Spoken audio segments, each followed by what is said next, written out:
The High Life. Welcome the co-creator and star of The High Life, Alan Cumming.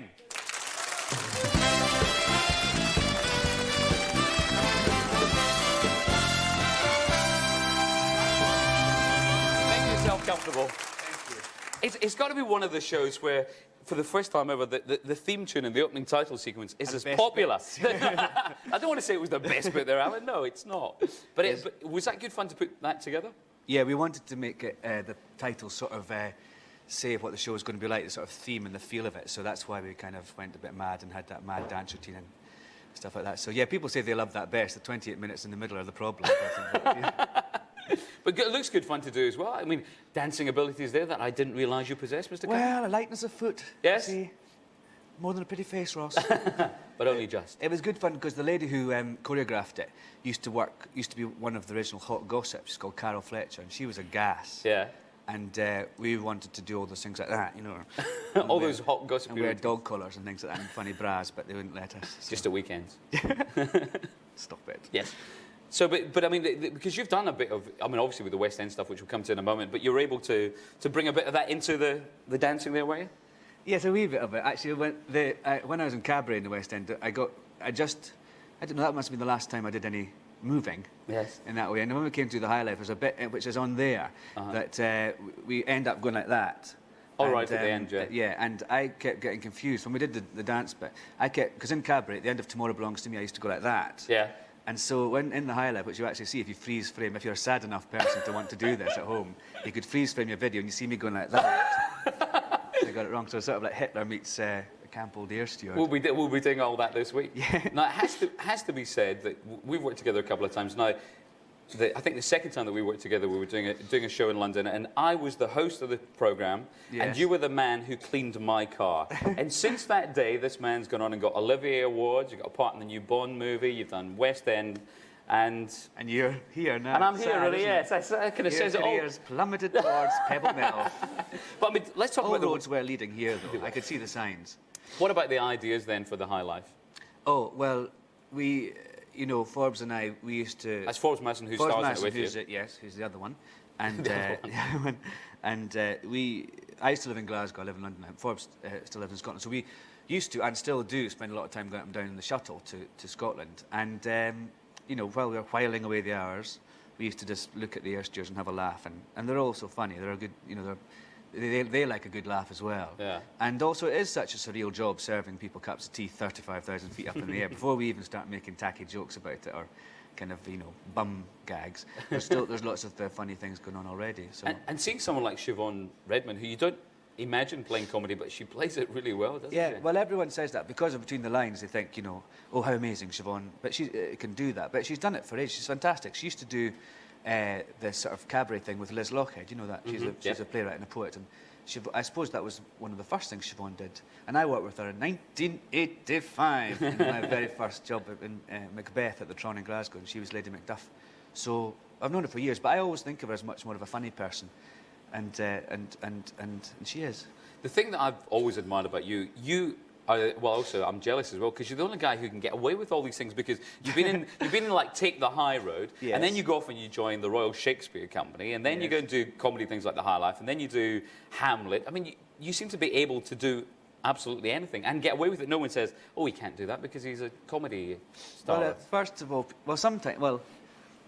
yeah, it's funny getting away with it. It's like it's a crime. Sometimes some of the things I do are criminal, actually. But first of all, when you start things out, like when I was at the RSC, I was kind of at weekends going off to Edinburgh to do some Victor and Barry shows with Forbes, the cabaret thing we used to do. And that, people used to think, oh, what are you? And initially, people were a bit confused about what I did. And now it's actually a virtue. They kind of think, oh, he's Mr. Eclectic, and so they almost expect you to do something kooky, you know. So it's kind of been all right. I think it is quite hard not to be pigeonholed, but if you do, I suppose I've just been lucky because I do so many different things. And it's not really a choice, it's just the fact I get bored really easily of things, so I just do something else, and it's just sort of worked in my favour, really. This year, it almost looks as if it's just going to go straight through the roof, the career. Does that mean then that you will have to sort of narrow the choices down, narrow the avenues? I don't know. I hope not. I mean, I think it just depends. I want to do more filmy things, and I suppose when you do films, you have to kind of... It's like in a way you go into a different kind of area because you've got to kind of build up a catalogue of film work.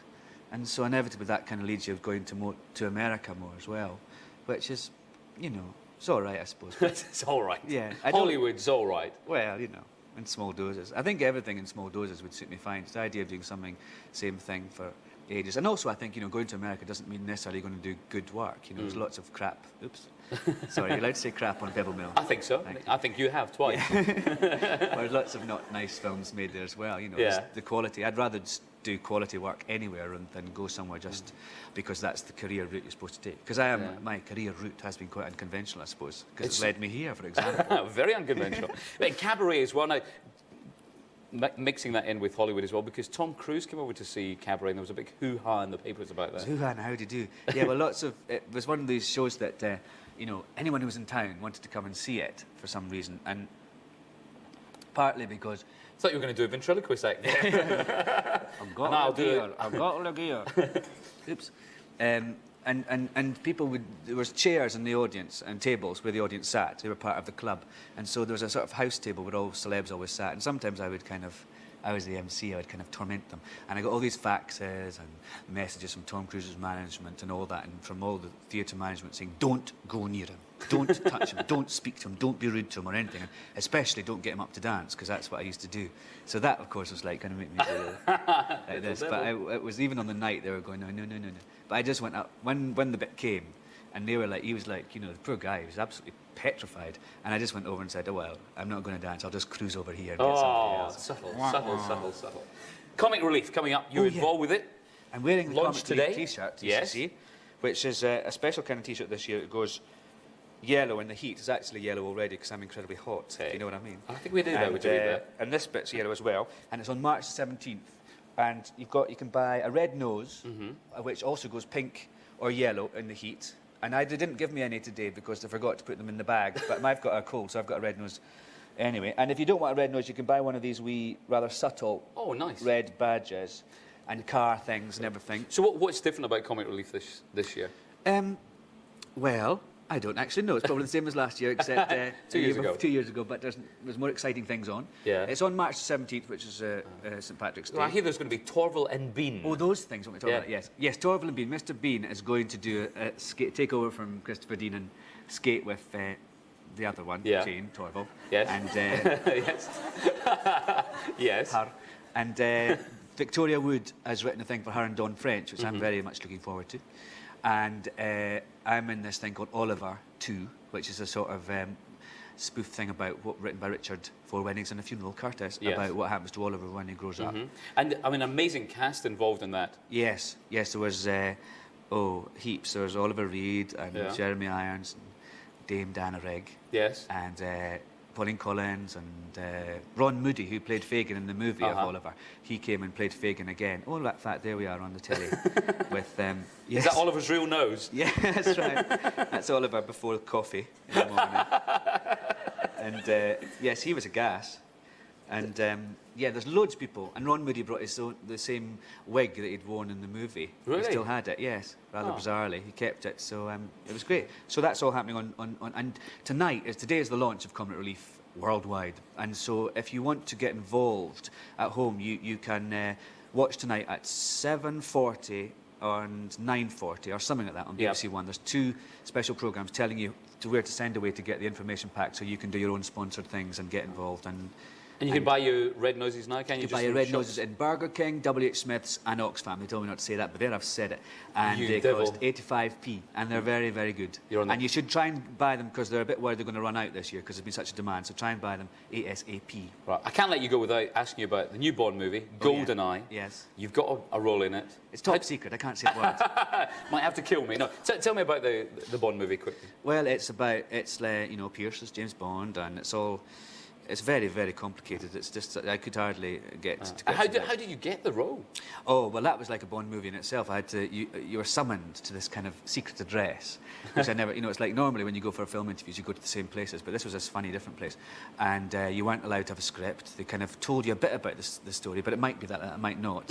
And then you had to do these screen tests, and so you kind of had to do a screen test doing a character that you weren't quite sure if that's what they're after or not because they couldn't say very much. And then it goes off, tapes go off to some secret place, it was a riot. And then eventually that you get the part, but it's like it's in the papers before, you know, all the leaks to the papers about who's going to be in it and everything. And now it's in Watford. That's the yes. Is that the glamorous location you get? And there's a bit when I'm supposed to be in Cuba. The characters they go to Cuba. What was your character? I play this person called Boris Grishenko. He's a computer genius, sort of dork.